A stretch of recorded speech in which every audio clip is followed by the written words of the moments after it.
민수기 15장에 보면 한 살인 사건이 기록이 되어 있습니다. 나무를 하러 갔던 사람이 많은 사람들에게 둘러싸여 돌로 침을 당해서 죽은 사건입니다. 신명기 21장에도 역시 한 건장한 젊은 청년이 사람들에게 둘러싸여 돌로 침을 받아서 죽는 사건이 일어났습니다. 성경에 이런 내용이 있으니까 좀 섬뜩하죠. 이 내용은 십계명을 어겼기 때문에 죽게 된 사건을 이야기하는 것입니다. 앞에 나무를 했던 사람은 우리의 제4계명인 안식일을 기억하여 거룩히 지키라고 하는 계명을 어긴 것이고, 뒤에 있는 젊은 청년이 죽은 것은 우리 제5계명인 부모를 공경하라고 하는 말씀을 어기고 부모님의 말씀에 순종하지 않고 완악하고 패역했기 때문에 사람들이 돌로 쳐서 죽은 것입니다.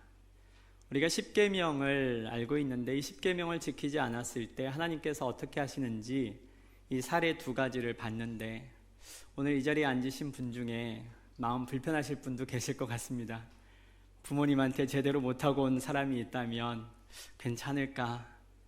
또 주일 아침에 뭘 사가지고 오는 사람이 있다면 이 말씀 앞에서 우리는 괜찮을까 싶은 생각이 들겠죠. 십계명은 하나님께서 우리 인간들에게 꼭 지켜야 하는, 이 계명을 지키고 살면 우리 사는 인간 세상이 정말 좋을 것이라고 생각해서 주신 계명의 말씀입니다.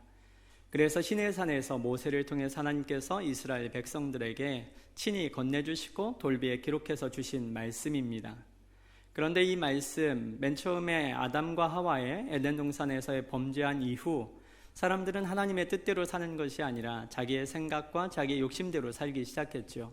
사단이 가르쳐주는 그 길을 좇아서 살기 시작한 것입니다. 그래서 가인의 후손들로 대표되는 그들이 이끄는 그 세상이 세상을 다 지배하게 되어서 하나님께서는 이 세상을 바꿔보시려고 한 사람을 선택하시고 그 사람을 통해 민족을 만드시고 그 민족이 이 하나님의 계명을 따라 살게 될 때에 온 세상 사람들이 그 민족을 따라서 변화받기를 원하셔서 그 계명을 주시고 그 말씀을 따라 살 수 있도록 부탁을 하신 겁니다. 우리 인간 세상을 그렇게 좋게 만들기 위해서 계명을 주셨다라고 하면 우리가 지켜야 될 계명이 꽤나 많았을 것입니다. 호세아서 8장 12절 말씀에 보니까 하나님께서 우리에게 주신 율법 계명이 무려 1만 가지나 된다고 말씀을 하십니다. 그런데 모세가 이와 관련되어서 큰 일을 한 걸로 기록이 되어 있는데 재밌는 얘기가 있습니다. 모세가 이제 하나님께서 우리 인간 세상을 위해서 계명을 주신다라고 해서 시내산에 올라갔습니다. 그래서 시내산에 이제 두려움과 이 경외감을 가지고 하나님 앞에 말씀을 받으려고 대기하고 있는데, 드디어 말씀을 받고 이 밑에서 기다린 이스라엘 백성들이 내려와서 이렇게 얘기하는 겁니다. 여러분 기뻐하십시오. 제가 하나님과 협상을 잘 끝내서 10,000가지를 10개로 줄여왔습니다. 여러분 이제 10개만 지키시면 됩니다. 그러니까 여러분, 이 우리가 하나님의 말씀대로 살기 위해서 10,000가지의 율법을 다 지켜야 됐었는데 우리 모세를 통해서 10가지만이라도 제대로 지키면 되게 되어 있습니다. 우리 교회학교에서 이 십계명을 암기하게 하고 또 평생에 지키는 말씀으로 주기 위해서 얼마나 많은 연습과 훈련을 시킵니까? 그런데 예수님께서는 이 모세보다도 더 큰 일을 하셨습니다. 왜냐하니까 우리 10가지 되는 이 율법 제대로 못 지키고 있는 걸 아셔서 이 계명을 2가지로 줄여주셨습니다. 첫 번째부터 4번째까지의 이 계명은 하나님께 대한 계명인데, 여러분 하나님을 사랑하십시오, 이 한 가지 계명으로 말씀을 하셨고, 5번째부터 10번째까지의 계명은 사람 사이에서 해야 될 계명인데, 여러분 이웃을 사랑하십시오, 이렇게 요약을 하셨습니다. 그래서 예수님께서 우리에게 여러분 하나님 사랑하고 이웃을 사랑하십시오, 이 2가지만 제대로 지키십시오, 이렇게 말씀을 하셨습니다. 여러분 2가지 정도 되니까 이젠 좀 자신감이 붙으시죠? 이 2가지 정도는 지킬 수 있지 않겠습니까? 예수님께서 이렇게 우리에게 계명이 무엇인지 2가지로 요약해서 말씀을 해 주셨습니다. 그러면 우리는 이 계명대로 제대로 살고 있을까? 2가지로 줄여 주셨으니까 이 계명의 위배됨 없이 앞에서 소개해드린 십계명을 어겼을 때 하나님께 엄청난 징벌을 받게 되었는데 거기에 해당하지 않고 우리는 안전하게 있는 것일까 생각해 봐야 될 문제입니다. 한 젊은이가 예수님께 찾아왔습니다. 그 젊은이가 예수님께 이렇게 질문합니다. 선생님, 영생을 얻기 위해서는 어떻게 해야 합니까? 그러자 예수님께서 바로 응답을 해주시죠. 계명을 지키면 영생을 얻을 수 있습니다. 여러분, 우리가 이 자리에 앉아 있는 것도 사실은 근본적으로 영생을 얻기 위한 목적으로 앉아 있습니다. 영생을 소망하며 우리가 이 자리에 나와 있죠. 그러면 예수님께서 영생 얻을 수 있는 분명한 방법, 추상적이지 않고 명확하게 해답을 말씀해 주셨는데 바로 이 말씀에 나와 있는 거예요. 여러분, 계명을 지키시면 영생을 얻을 수 있습니다. 그러면 그 계명이 무엇인지만 알면 우리는 쉽게 영생 얻을 수 있을 겁니다. 이 젊은 부자 청년은 그 계명이 무엇인지 궁금했습니다. 그래서 예수님께 질문했습니다. 그 영생을 얻을 수 있는 계명이 무엇인지 알려주십시오. 그랬더니 예수님께서 말씀을 하신 것이 바로 오늘 우리가 출애굽기 20장에서 읽었던 5번째에서 10번째까지의 계명이었습니다. 이 내용이 무엇입니까? 여러분, 부모를 공경하십시오. 살인하지 마십시오. 간음하지 마십시오. 도둑질하지 마십시오. 이웃에 대해서 거짓 증거하지 마십시오. 이웃의 것을 탐내지 마십시오. 이것을 지키면 여러분 구원받을 수 있습니다. 영생을 얻게 됩니다. 이렇게 말씀을 하신 겁니다. 그런데 여러분, 이 부분을 다루기에 앞서 조금 의문이 드는 게 있습니다. 우리가 분명히 10계명이 있는 것으로 알고 있는데 이 10계명에서 왜 예수님은 첫 번째에서 네 번째까지는 빼버리시고 5번째에서 10번째의 계명만 지키라고 하신 걸까요? 우리가 생각하기에는 아니, 하나님 앞에서 더 기쁨이 되고 영생을 얻는다 생각하면 하나님께 잘하는 게 더 우선적으로 필요하지 사람들 사이에서 잘하는 게 이보다 더 우선일까? 그러면 우상 숭배하지 말라, 다른 신을 섬기지 말라 등등의 이 첫 번째에서 네 번째 계명까지를 더 잘 지켜야 할 거, 이걸 말씀하셨을 것 같은데 예수님은 5번째에서 10번째 계명을 말씀하셨단 말입니다. 왜 그런 것일까? 이 앞에 있는 계명이 소중하지 않아서가 아니라 이 계명을 따져볼 때에 예수님께서는 어떻게 우리에게 말씀하고 계시냐 하면 이 하나님께 대한 것은 하나님과 그 예배하는 사람 외에는 알지 못합니다. 그러나 사람 사이의 일은 사람들 사이에서 너무도 분명하게 나타나는 일이죠. 보이지 않는 하나님을 사랑한다고 그의 계명을 지킨다라고 하는 사람이 사람 사이에서의 일을 순종하지 않는다라고 한다면 하나님께서는 하나님 앞에 나와 있는 그 정성어린 예배나 그의 계명 준수나 그런 여러 가지 것들이 거짓되다라고 판단하실 거라는 거죠. 그러면 반대로 하나님께서 우리의 하나님 사랑함을 어떻게 확인하실 건가? 우리 사람 사이의 관계에서 우리가 하는 일을 보면 내가 그것을 보고 너희가 진짜 나를 사랑하는 줄 알겠다. 이것을 말씀하시고 예수님은, 하나님이신 예수님은 우리에게 5번째에서 10번째 계명을 지키면 영생을 얻는다, 이렇게 말씀을 하신 겁니다. 우리 요한일서 4장 20절에도 이런 말씀이 있죠. 누구든지 하나님을 사랑하노라 하고 그 형제를 미워하면 이는 거짓말하는 자니 보는 바 그 형제를 사랑하지 아니하는 자는 보지 못하는 바 하나님을 사랑할 수 없느니라. 그래서 부모를 공경하는 삶, 또 이웃을 사랑하며 도둑질하지 않고 살인하지 않고 간음하지 않고 거짓 증거하지 않고 탐내지 않고 살아가는 이것을 보고 그것이 하나님을 사랑하는 그 사람의 증표로 삼으시겠다라고 하는 겁니다. 그래서 예수님께서는 여기에서 오늘 이 5번째에서 10번째 계명까지를 말씀을 하신 겁니다. 사도 바울은 예수님이 말씀하신 이 뜻을 분명히 알아서 로마서 13장 9절에서 아예 10계명 10가지의 계명을 예수님보다 더하게 한 가지의 계명으로 요약을 했습니다. 그게 무엇인가? 13장 9절에 보니까 다른 계명이 있을지라도 내 이웃을 내 자신과 같이 사랑하라 하신 그 말씀 가운데 다 들었느니라. 맞습니다. 이 10가지의 계명을 한 가지로 요약하면 이웃을 사랑하라, 이 한 가지 계명이 된다라고 하는 것입니다. 예수님이 이 계명을 지켜야 영생을 얻을 수 있다라고 말씀을 하셨는데 우리들은 어떻게 답변을 하실런지요? 우리는 이 계명을 제대로 지키고 있습니까? 그래서 과연 영생을 얻기에 합당한 자로 서 있는가? 답변을 할 수 있어야 되겠죠. 이 예수님께서 지키라고 하신 계명이 무엇입니까? 다시 한번 반복합니다. 여러분, 부모를 공경하십시오. 살인하지 마십시오. 또 도둑질하지 마시고 간음하지 마시고 이웃에게 거짓 증거하지 마시고 이웃의 것을 탐내지 마십시오. 이것을 지키라고 하신 말씀, 우리는 제대로 잘 지키고 있는가? 이 부자 청년이 예수님의 이 요구에 한마디도 주저함 없이 이렇게 답변합니다. 선생님, 저는 그거 어려서부터 다 지켰습니다. 여러분, 이런 사람이 굉장히 얄밉죠? 우리는 조금 전까지 하더라도 이 계명을 내가 잘 지켰는가? 부모님 사랑? 이거 참 아침에 나올 때부터 불편했던 분들은 굉장히 고민했을 것 같아요. 그런데 이 부자 청년은 한숨에 저 이거 다 지켰습니다. 정말 잘 지켜요. 이렇게 답변을 한 겁니다. 게다가 이 부자 청년이요, 청년인데 돈이 많습니다. 그러면요, 이 정도 되고 부모를 공경하는 것과 이웃을 향해서 이 계명을 다 지켰다라고 하는 걸 보면 아마도 이 가운데 딸 가지신 부모님들에게는 1등 신랑감이 아닐까. 굉장히 멋진 청년이죠. 그런데 이렇게 멋진 청년, 게다가 돈도 많은 이 청년이 이렇게 예수님 앞에서 올바른 답변을 했는데, 그렇다면 우리는 당연히 예수님께서 그래, 착하고 충성된 종아, 내가 너를 기뻐한다. 네가 오늘 나와 함께 낙원에 있어도 되겠구나. 참 좋다. 고맙다. 뭐 이렇게 답변을 하시면 깔끔하게 끝나는 부분일 것 같은데, 예수님께서는 영생을 얻으려면 이렇게 계명을 지켜야 된다라고 말씀을 하시고, 이 청년이 저는 계명을 다 지켰습니다 라고 했을 그때에 예수님은 이 청년에게 네가 영생을 받았다 라고 답변하지 않으셨습니다. 이상하죠.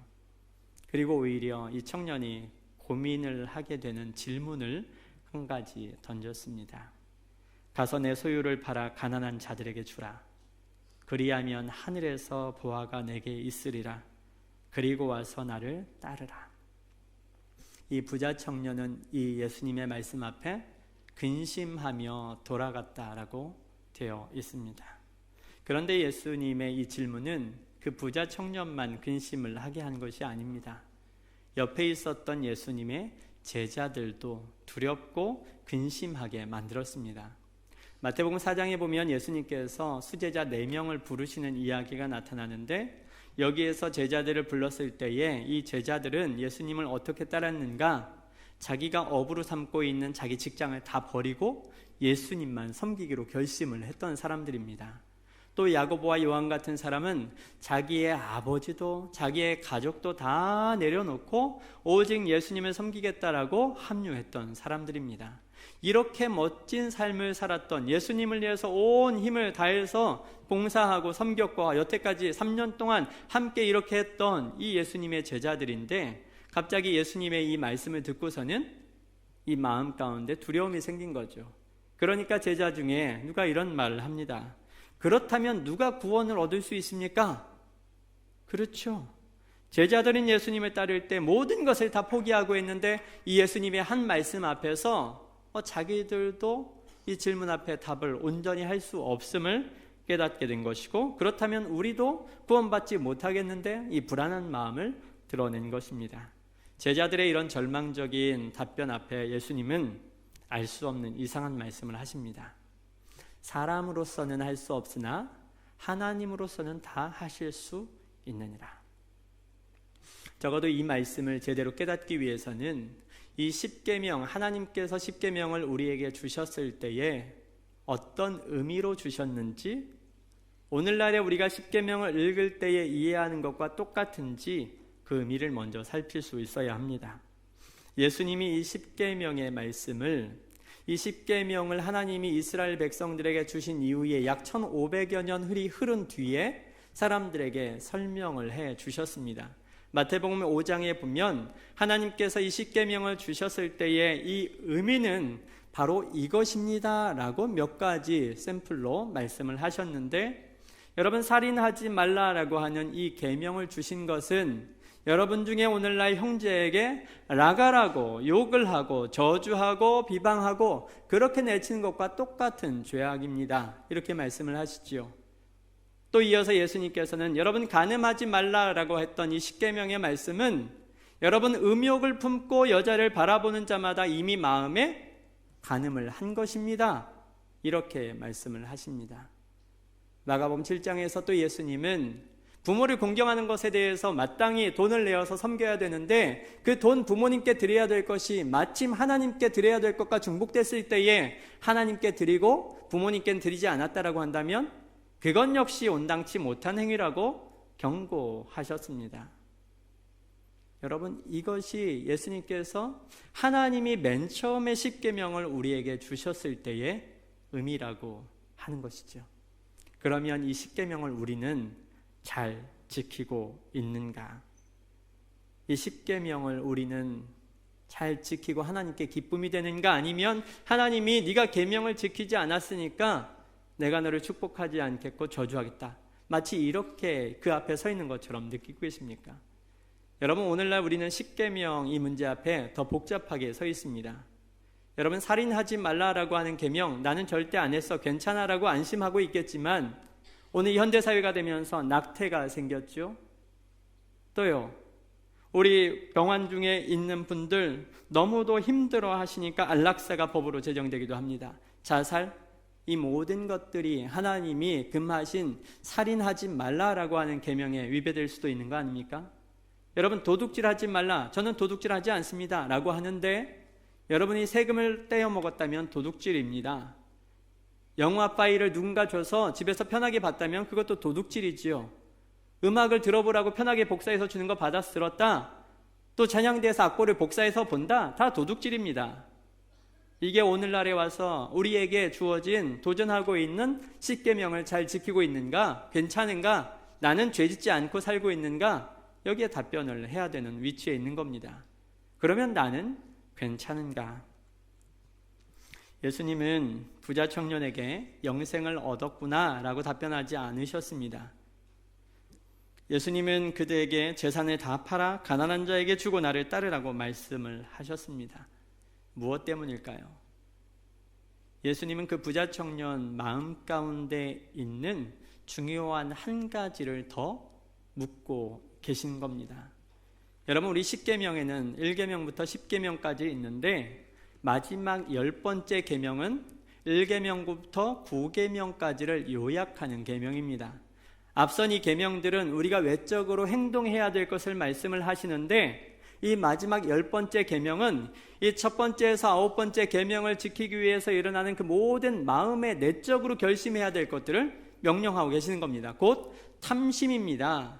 이웃에 대한 탐심, 여러 소유에 대한 탐심, 사실 이것에서부터 우리의 모든 계명에 대한 준수가 시작되는 겁니다. 내가 더 가지고 싶고 내 욕심 때문에 이것을 취하고 싶어서 도둑질하고 간음하고 나만 만족시키기 위해서 이 모든 앞의 것들, 내 만족을 위해서 이 앞에 1계명부터 4계명까지 하나님을 향한 계명을 지키지 않게 되는 일이 일어나지요. 그런데 사람들은 이 마음의 중심을 살피지 못하고 사람 사이의 관계에서 오직 겉으로 드러나는 결정, 행동들만 보게 되죠. 그런데 유일하게 우리의 이 내면, 마음의 중심을 살피실 수 있는 하나님께서, 하나님이신 예수님이 그 청년에게 이 마음의 중심을 물어보신 겁니다. 이 10번째 계명을 다시 한번 물으신 거죠. 내 모든 삶의 결정, 판단 근거가 되는 이 10번째 계명 앞에 넌 올바르게 서 있니? 계명을 잘 지키고 있는가? 그래서 물었더니 이 부자 청년에게, 이 계명을 다 잘 지켜왔다라고 했던 청년에게 이 탐심이 이 영생에 대한 소원보다 더 컸다라고 하는 게 바로 드러나게 된 거죠. 탐심과 자기가 가진 이 소유로 평생 살아갈 것과 하나님이 주시는 영원한 생명의 삶을 비교해 보니까 이게 더 컸기 때문에 자기의 재산을 다 내놓지 못하고 영생을 포기하고 근심하고 돌아갔던 것입니다. 자기 탐심이 큰 사람이 첫 번째에서 네 번째 계명을 제대로 지킬 수 없습니다. 자기 소유를 늘려야 된다라고 생각하는 사람이 오늘 가게 문을 닫고 하나님을 예배할 수 없습니다. 이것이 바로 탐심이 우리의 행동을 만들어내는 것입니다. 그래서 예수님께서는 네가 정말 영생 얻기를 원한다면 그 마음의 중심까지 정확하게 계명을 지키고 있는지 물었던 것이죠. 제자들이 당혹스러워하고 괴로워했던 이유도 바로 이 때문입니다. 예수님을 위해서 다 버리고 떠났던 사람들이었습니다. 우리가 보기에 이 예수님의 제자들 얼마나 헌신적이었습니까? 그런데 이 제자들이 예수님의 이 한마디 앞에 자신의 탐심이 살짝 드러난 겁니다. 어떤 탐심이었습니까? 예수님께서 예루살렘으로 올라가실 그때에 예수님 앞에서 2명의 제자가 나와서 그랬습니다. 예수님, 이제 올라가시는 거 보니까 예수님께서 저 위에 있는 이 불의한 지도자들 다 몰아내고 또 우리 나라를 지배하고 있는 이 로마 제국을 다 쓸어버리고 이제 예수님이 왕이 되실 것 같은데 예수님 기적도 많이 행하시고 능력을 내가 다 봐왔지 않습니까? 그러니까 예수님 왕 되실 때에 저희 먼저 한 자리에 좀 앉혀주십시오. 이런 요청을 드렸습니다. 12명이니까 그 12명 경쟁 상대가 너무 많잖아요. 그러니까 2명이 앞장서서 나와서 예수님께 요청을 한 것이죠. 그런데 이 요청을 언제 했는가? 예수님께서 제자들에게 이제 내가 예루살렘에 올라가면 왕이 된단다 얘들아 가자 이렇게 말씀하실 때가 아니라 내가 이제 예루살렘에 올라가게 되면 순환받고 십자가에 못 박혀 죽게 될 것이다. 이 말씀을 하실 그때에 제자들이 예수님께 요청한 겁니다. 더 기가 막힌 사실은 이 2명의 제자가 이렇게 엉뚱한 욕을 했을 때에 나머지 10명의 제자들은 아니 그러면 되나? 자네가 그러면 안 되지? 이렇게 말할 수 있어야 되는데 나머지 10명의 제자들이 자기가 순서에 더 늦었다고 2명을 향해서 뭐라고 하는 이런 일이 발생을 한 겁니다. 서로 자기가 앞장서서 좋은 자리를 얻어야 되겠다라고 그렇게 다투고 있는 모습을 예수님이 보셨습니다. 예수님을 온전히 따랐다라고 겉으론 보였지만 이들 마음 한구석에는 좋은 자리에 대한 탐심이 자리해 있었던 겁니다.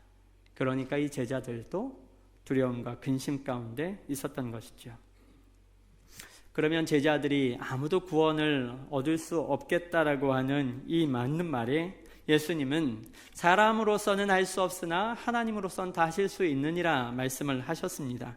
이게 무슨 말씀이실까요? 레위기 18장 5절 말씀에 의하면 너희는 내 규례와 법도를 지키라. 사람이 이를 행하면 그로 말미암아 살리라. 이 말씀 이해하기 어렵습니다만 사도 바울이 로마서 10장에서 이렇게 해석을 해 주었습니다. 여러분, 만약에 여러분이 계명을 지켜서 구원을 얻으려고 한다면 그 계명을 다 지키시면 됩니다. 여러분, 너무 쉽죠? 여러분, 구원을 받기 위해서 계명을 지켜야 된다면 계명을 다 지키시면 됩니다. 이렇게 답변을 한 거예요. 너무 쉽죠? 그런데 우리 앞서서 우리 호세아 8장 12절에 우리에게 주신 계명이 몇 가지나 된다고 했습니까? 무려 1만 가지. 그러면 이 1만 가지의 계명을 우리가 다 지키면 우리는 구원을 받습니다. 그 계명을 지키는 것으로 우리는 구원을 받게 될 것입니다. 지금 이 말씀을 하고 있는 것이죠. 그렇다라고 하면은 우리는 이 1만 가지의 계명을 다 지키며 살면 되는데 여러분 자신 있으신지요? 만약에요, 이 계명을 지켜야만 구원을 얻는데 살인하지 말라라고 하는 계명을 여기 있는 분들은 다 잘 지키셨을 것 같아요. 그런데 살인 안 한 사람이 도둑질했다면 이 시험에는 통과가 안 되는 겁니다. 살인도 안 하고 도둑질도 안 했는데 간음을 했다면 역시 이 율법을 통해서 구원받을 수가 없습니다. 이 10,000가지 되는 율법의 어느 작은 것이라도 하나라도 어기게 되면 그 사람은 율법을 통해서는 구원받을 수 없게 되는 거죠.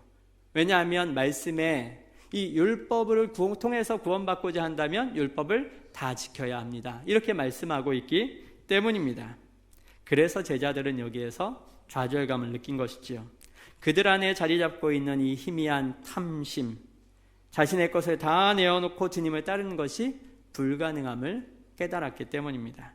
자기 안에 있는 욕심과 탐심이 얼마나 큰지 보았기 때문에 자기 스스로는 그것을 할 수 없다라고 하는 사실을 깨달았습니다. 여러분, 우리의 구원은 이 계명을 지키는 데서 나오는 것이 아닙니다.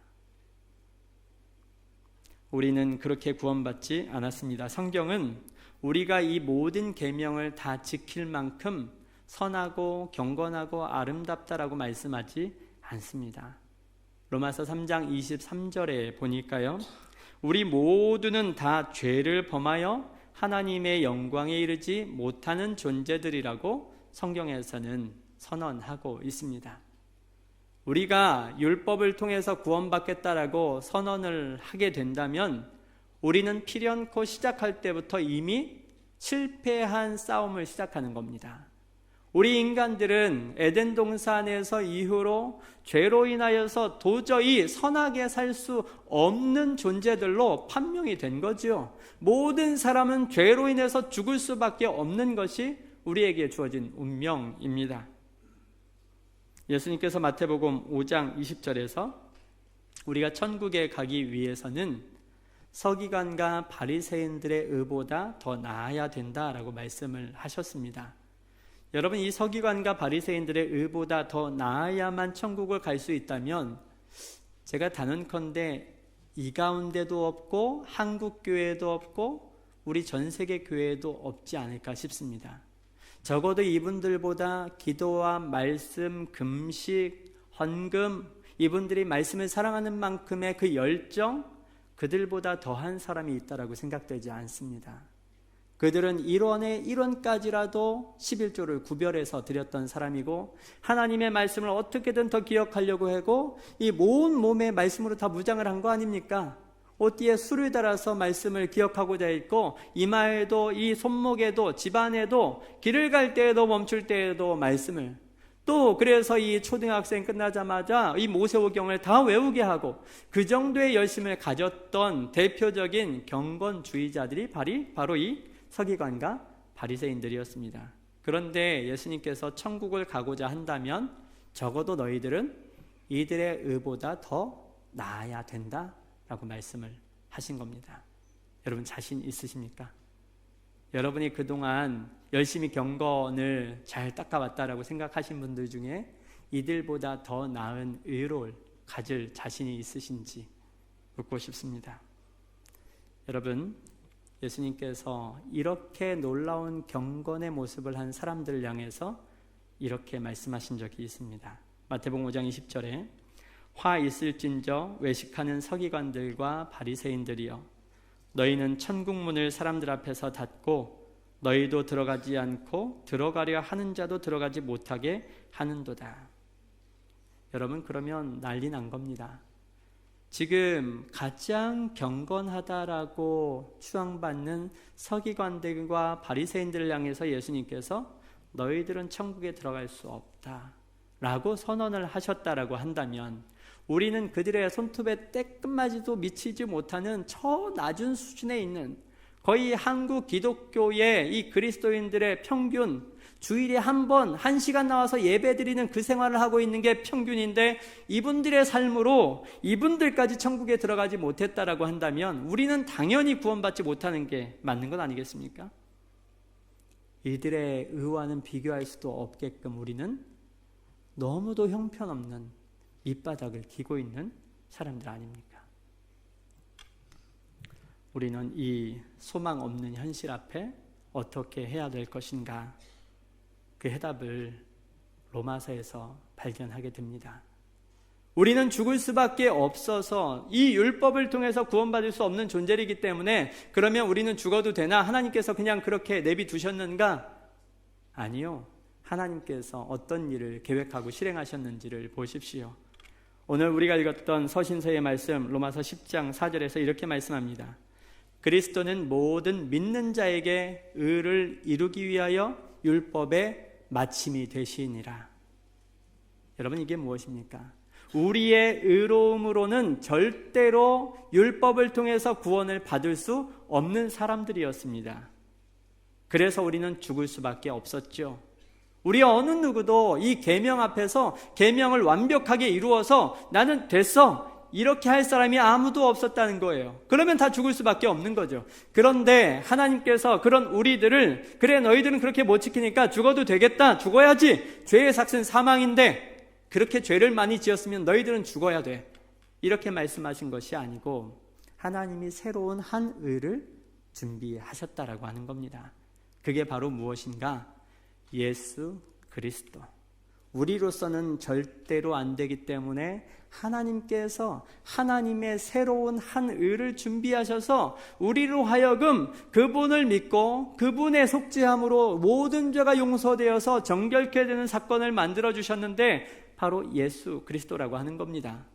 이 율법의 마침이 된다라고 하는 이 말씀은 무엇입니까? 여러분, 우리가 하나님의 말씀을 지키면서 살아야 되는 게 계명으로 주어진 거예요. 그러면 계명을 잘 지켰어요. 근데 계명을 지키다 보니까 어떤 위치에 도달하게 됩니까? 이 서기관과 바리새인들, 계명을 열심히 지키니까 나는 잘 지키는데 저 사람은 못 지켜요. 나는 기도와 경건 금식 모든 걸 잘하니까 그래, 나는 이 정도 됐으니까 구원을 받을 수 있어. 예배 생활 너무 잘하니까 이런 판단을 갖게 되는데 이르게 되고, 마치 바리새인들이 세리들을 향해서 하나님 감사합니다. 저는 저 세리와 같지 않게 해주심을 감사합니다. 이런 기도를 했다고 하는데, 하나님 저는 축복해 주셔서 감사합니다. 저 사람은 아직 하나님을 몰라서 이렇게 복도 못 받고 가난하게 사네요. 이런 기도에 도착하는 것이 아니라 율법을 지키기 시작하면 필연코 어디에 도착하게 되느냐? 율법의 마침, 율법의 목표점, 도달하게 되는 지점이 어디냐? 예수 그리스도라고 하는 겁니다. 이게 무엇입니까? 율법을 지키기 시작하니까 뭘 깨닫게 됩니까? 나는 이 율법을 온전히 지킬 수 없는 사람이구나. 내가 그렇게 경건하게 사는 사람이라고 생각했는데 어느 순간 저 사람을 향해서 죽이고 싶은 사리가 충동적으로 일어나는 걸 느낍니다. 내 마음 가운데 음욕이 일어나는 걸 느낍니다. 나는 이 정도밖에 안 되는 형편없는 사람이구나. 나는 너무 사람들이 좋은 사람이라고 칭찬했는데 율법을 지켜가다 보니까 이 율법에서 요청하고 있는 사항을 나는 다 지킬 수 없는, 결국은 죽을 수밖에 없는 죄인으로 드러나는 것을 보게 된다라고 하는 거죠. 그렇기 때문에 율법이 시작되어서 그 마치는 지점이 어디여야 되느냐? 나는 죽을 수밖에 없는데 예수님이 그래서 나를 대신해서 살려주셨구나. 그렇다면 내가 행한 것은 여기에 어떤 것도 없는 것이죠. 여러분, 십계명을 볼 때에 그래서 우리는 어떤 생각을 해야 됩니까? 내가 십계명 몇 개를 잘 지키고 있구나, 이것이 아니라 나는 이 십계명의 말씀도 지킬 수 없는 죄인이었고 그래서 죽을 수밖에 없는 운명이었는데 이와 같은 나를 예수 그리스도 때문에 살려주셨구나. 내 의로는 도저히 안 되는데. 그래서 이 십계명의 말씀을 보며 오늘 설교의 제목을 오직 예수로만 이렇게 정한 것입니다. 여러분, 십계명 이 말씀 우리에게 하나님께서 지키라고 하셨습니다. 그러면 우리는 어떻게 지켜나갈 수 있습니까? 예수 안에서 구원받았기 때문에 우리는 그것이 고마워서 날마다 쓰러지고 이 율법을 지킬 수 없는 형편없는 존재라는 걸 깨닫지만 그 예수님이 이런 나도 구원해 주시고 살려주신다 약속하신 그것 때문에 그 감사함으로 이 계명을 어떻게든 하나라도 더 지키며 살아가려고 노력하는 겁니다. 그래서 내가 이렇게 큰 용서받았으니까 저 사람도 하나님께서 용서해 주셨겠구나. 내가 이렇게 큰 죄를 용서받았는데 저 사람도 그러면 나도 용서받았으니까 저 사람도 용서해줘야지. 나도 이렇게 범죄자였는데 저 사람도 용납하며 70번씩 7번씩 인내하며 용서하며 사는 것입니다. 여러분, 그래서 우리는 이 율법의 요구 앞에서 무엇을 깨닫게 됩니까? 오직 예수로만 살 수 있는 사람이구나 라고 하는 사실을 깨닫게 됩니다. 그리고 오직 이 말씀으로만 살 때 우리에게 새로운 희망이 있습니다.